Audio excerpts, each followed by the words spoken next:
Hello, my little campers. I know it's been a while, so I'm just giving an update. Just had the week off.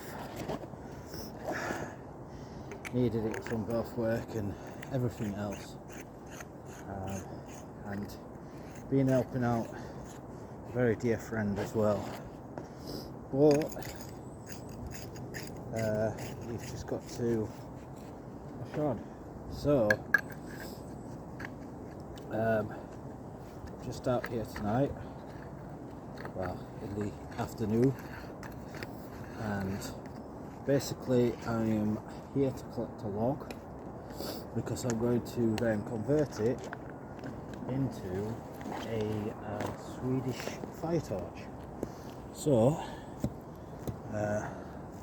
speak to you all later.